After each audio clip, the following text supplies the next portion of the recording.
Assalamualaikum warahmatullahi wabarakatuh. Alhamdulillahi rabbil alamin. Alhamdulillahilladzi hadana li hadza wa ma kunna linahtadiya laula an hadanallah. Laqad ja'at rusulu rabbina bil haqq wa nudu an tilkumul jannah uristumuha bima kuntum ta'malun. Asyhadu an la ilaha illallah wa asyhadu anna Muhammadar Rasulullah sallallahu alaihi wasallam wa ala alihi wa ashabihi amma ba'd. Para saudaraku sekalian, kaum muslimin wal muslimat yang semoga selalu diberikan rahmat oleh Allah, dan para saudaraku sekalian di berbagai macam tempat, dalam kondisi apapun, semoga Allah selalu melindungi kita, tetap dalam perlindungannya Allah dan kasih sayangnya Allah. Kaum muslimin wal muslimat, pada pertemuan kali ini kita sangat berbahagia karena Allah memberikan kita banyak kesempatan dan wadah untuk kita mencari mau'izah, mencari nasihat, mencari sebuah peringatan, mencoba mencari hikmah yang alhamdulillah kita bisa mengakses sangat mudah. Di zaman digital ini memang ada sisi positif dan sisi negatif. Kalau kita lihat sisi negatifnya, wah, sudah tidak bisa kita pungkiri. Namun salah satu sisi positifnya adalah kita bisa saling memberikan tausiah agama, saling membagi ilmu, dan juga memberi sedikit hikmah dari kehidupan agar kita bisa mengambil suatu pelajaran dari kisah-kisah Rasulullah ataupun kisah-kisah para sahabat melalui media, platform yang seperti ini. Para saudaraku sekalian, kalau kita melihat tentang kehidupan seorang hamba, dalil menyebutkan bahwa seorang hamba itu seorang anak yang terlahir dari rahim ibunya. Mereka semua terlahir dalam keadaan fitrah. Maka setelah itu, adapun hamba tersebut bertumbuh menjadi orang iman atau majusi atau nasrani, itu berpengaruh dari bagaimana pola asih asuh atau pola pendidikan yang diberikan oleh orang tuanya. Suatu dalil menjelaskan seperti itu. Namun kalau kita lihat pada dasarnya, diri kita, seorang hamba itu dilahirkan secara fitrah, suci, tanpa membawa dosa. Kita membahas tentang agama Islam, yang mana agama Islam ini identik dengan kesucian. Sampai tahap nanti penerimaan seorang hamba yang bisa masuk ke dalam surga itu adalah hamba yang sudah suci atau bersih dari dosa. Makanya ada fase ketika orang berbuat salah, diqadar salah, dia ada fase bertaubat. Nah, di sini kita akan membahas tentang kesucian yang sebenarnya kesucian yang dibahas di hadis ini adalah kesucian secara fisik. Kesucian secara fisik, yang mana di hadis Abu Daud, hadis dari Ibu Aisyah radhiyallahu anha, qalat qala Rasulullah sallallahu alaihi wasallam asrun minal fitrah. Jadi ada 10 yang dia termasuk kesucian, yaitu qasus syarib, mencukur kumis. Mencukur kumis di sini termasuk salah satu bentuk menjaga kesucian dalam Islam. Lalu wa'ifa'ul lihyah, lalu dia membiarkan janggut. Yang dimaksud membiarkan janggut di sini yang dipraktekkan oleh sahabat adalah ketika janggut itu sudah panjangnya melebihi satu kepalan tangan. Kalau misalkan saya panjang janggutnya gitu ya, para saudaraku sekalian, lalu janggut saya melebihi kepalan tangan, maka kepalan tangan, janggut yang melebihi kepalan tangan itulah yang harus kita rapihkan. Maksudnya adalah merapihkan janggut agar dipanjangkan. Wasiwaku, dan juga siwak.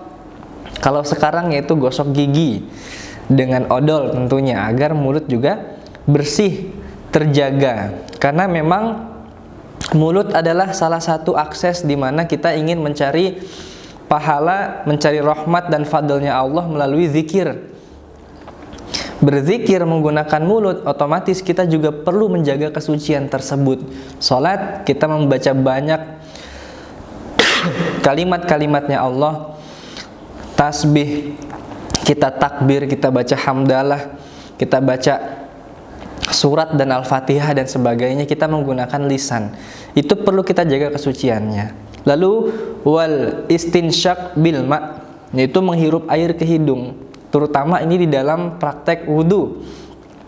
Ketika mengambil air wudu yang di fase berkumur, maka itu diambil lalu sambil menghirup air ke hidung, memasukkan air ke dalam mulut untuk berkumur sembari menghirup air ke dalam hidung agar lubang di dalam hidung itu bisa bersih juga, para saudaraku sekalian. Lalu waqassul azfar, dia menggunting kuku. Jadi kukunya tidak dibiarkan panjang. Di hadis lain dijelaskan kuku yang panjang itu bisa berpotensi menjadi sarang syaitan untuk bertempat di situ, sehingga kita memberikan syaitan untuk wadah tempat tinggal di dalam bagian dari diri kita. Lalu waghaslul barajim, lalu dia juga membasuh ruas-ruas jari.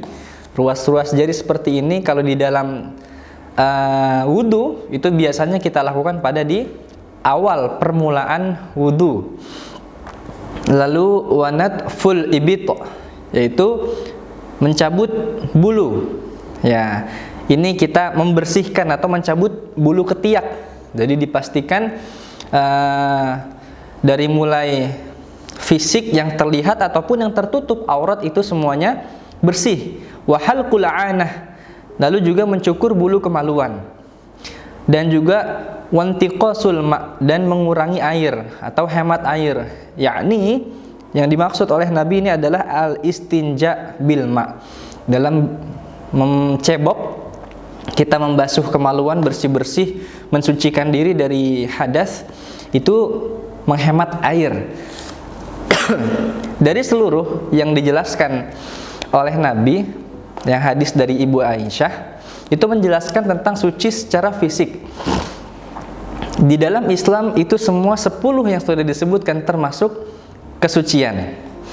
Kita melihat ternyata hikmahnya adalah agama Islam itu adalah i'tikadnya suci. Islam itu i'tikadnya suci. Maka sebab itu Islam mengakui bahwa tidak ada Tuhan selain Allah. Kalimat la ilaha illallah itu mengandung kemurnian bahwa Allah itu tidak bisa diduakan. Bahkan sampai ketika ada orang berperilaku syirik, maka dosa syirik itu adalah dosa yang paling berat untuk ditoleransi. Ketika orang melakukan syirik, maka lebur semua amalannya. La in asyrakta la yahbatanna amaluk. Nabi Muhammad sendiri ketika melakukan syirik, Allah peringatkan la in asyrakta la yahbatanna amaluk. Dalam Al-Quran dijelaskan, kalau engkau berbuat syirik maka amalanmu akan lebur sebanyak apapun amalan yang dia kerjakan. Berarti mengandung kesucian batiniah. Kesucian batiniah dilihat dari mulai suci secara fisik dan juga suci secara batiniah. Nah, fitrah atau kesucian itulah nanti yang membersihkan manusia dari api neraka. Seperti itu para saudaraku sekalian. Kalau kita lihat di surat Maryam ayat 59 dijelaskan fa khalafa min ba'dihim khalfun adau sholata wattaba'u syahawah fasawfa yalqawna ghayya. Dijelaskan nanti setelah kehidupan para nabi selesai, maka generasi selanjutnya akan menggantikan perjuangannya para nabi. Namun banyak dari mereka yang berperilaku menyia-nyiakan sholat. Sholatnya seenaknya saja. Kalau pengennya sholat, kalau enggak ya tidak. Lalu dia mengikuti syahwat. Dan mereka nanti akan merugi. Ini karakter orang iman, para saudaraku sekalian. Khalfun, penggantinya atau generasi penerus yang akan datang, mereka iman, namun mereka adha'us sholata wa taba'us syahawat. Mereka menyia-nyiakan salat dan juga mengikuti hawa nafsu. Hal yang seperti itu membuat fitrahnya seorang hamba yang tadinya suci menjadi tidak suci, para saudaraku sekalian. Fasawfa yalqawna ghayya, maka dia kelak nanti akan menjumpai kerugian. Kenapa disebut rugi? Kalau kita lihat tentang syahwat. Syahwat itu adalah perintah atau ajakan jelek yang timbul dari hawa nafsunya manusia atau bisikan syaitan yang melanggar syariat. Itu adalah syahwat. Beda nafsu yang timbul namun masih dalam syariat, seperti orang yang berhubungan suami istri. Mereka sudah sah, itu tidak masalah melampiaskan nafsu pada hal yang tepat. Namun banyak orang dari bentuk kekejian dan kemungkaran itu dilakukan. Kekejian bentuknya seperti zina dan sejenisnya. Namun kemungkaran bisa banyak hal lain, dari membunuh, punya dengki terhadap orang lain yang begitu mendalam, menzolimi orang lain begitu berat. Maka orang yang menzolimi nanti berarti dia tergolong orang yang mengikuti syahwat. Ketika dia menzolimi orang lain mengikuti syahwat, maka dirinya sudah tidak suci. Dia akan merugi. Ruginya kenapa? Konsekuensi nanti ketika di akhirat, pahalanya orang yang dizolimi, yang dianiaya oleh dia, itu akan bertambah, ditambah oleh pahala yang kita punya. Sebab apa? Sebab akan ada imbasnya dari situ. Keadilan Allah ada di situ. Allah adil. Karena kita menzolimi orang tersebut, maka pahala kita akan diserap oleh orang tersebut sesuai kadar kezoliman yang kita lakukan pada dia. Kalau pahala yang diserap itu belum mencukupi kadar kezolimannya, maka dosanya orang yang dianiaya akan ditransfer ke kita sehingga dosa kita makin banyak namun pahala kita hilang. Namun dengan begitulah orang iman yang tersebut yang tadinya suci lalu dia berbuat zolim, dia disebut orang yang merugi. Gitu para saudaraku sekalian. Padahal pada dasarnya manusia itu fitrah. Nah, di ayat selanjutnya para saudaraku sekalian dijelaskan illa man taba wa amana wa amila sholihan faulaika yadkhulunal jannah wa la yuzlamuna syai'a. Kecuali orang yang dia bertaubat. Nah, jadi sebenarnya ayat yang di atas tadi, ayat yang 59 itu ada pengecualian. Gak semua generasi penerus itu berbuat seperti itu, berbuat jelek.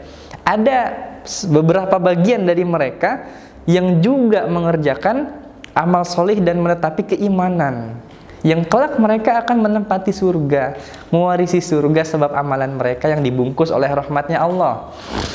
Nah, di sini proses bertaubat. Di sini proses bertaubat. Jadi yang disebut di ayat itu adalah illa man taba. Diawali dengan taubat. Kenapa diawali dengan taubat? Karena taubat yang dilakukan itu adalah proses pensucian diri.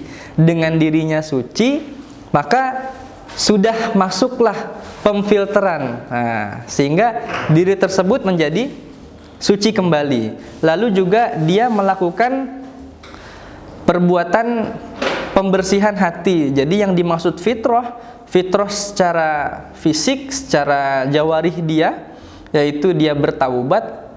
Kalau kita lihat bertaubatnya itu dia beberapa syaratnya, yaitu adalah dia mengakui kesalahan, dia kapok, dia mampu untuk membayar kafaroh dari taubatnya itu. Lalu juga dia bisa atau melakukan melafadzkan istighfar sebagai bentuk pengampunan dosanya dia. Setelah itu illa man taba wa amana wa amila sholihan. Lalu setelah dia bertaubat, dia menetapi keimanan. Jadi fitrah di sini adalah bentuk yang dilihat adalah lahir dan juga batinnya hamba tersebut. Tidak hanya lahiriah saja. Makanya kenapa orang munafik statusnya Islam namun dia masuk kategori orang yang tinggal nanti kelak di paling dasarnya neraka jahanam. Karena yang membedakan adalah sucinya orang munafik itu terlihat dari suci jawari saja. Mereka melakukan sholat, namun hati dia tidak iman, gitu.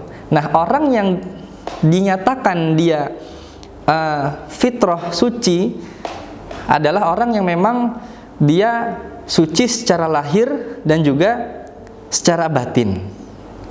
Seperti itu para saudaraku sekalian. Sehingga dari sini kita bisa melihat hadisnya jelas, orang yang melakukan taubat lalu dia iman dan beramal solih, bentuk pemulihan dari dosa-dosanya dia banyak beribadah, maka dengan begitu dia akan memfilter dirinya kembali fitrah kembali.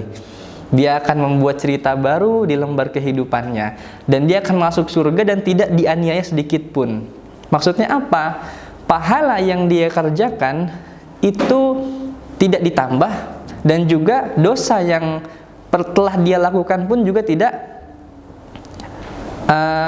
pahalanya dia tidak berkurang dan dosanya tidak ditambah.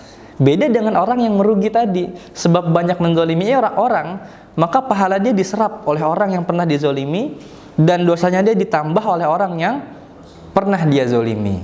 Semoga dari pemahaman tentang fitrah kita mengerti bahwa hakikatnya penghuni surga adalah orang-orang yang memiliki hati yang suci.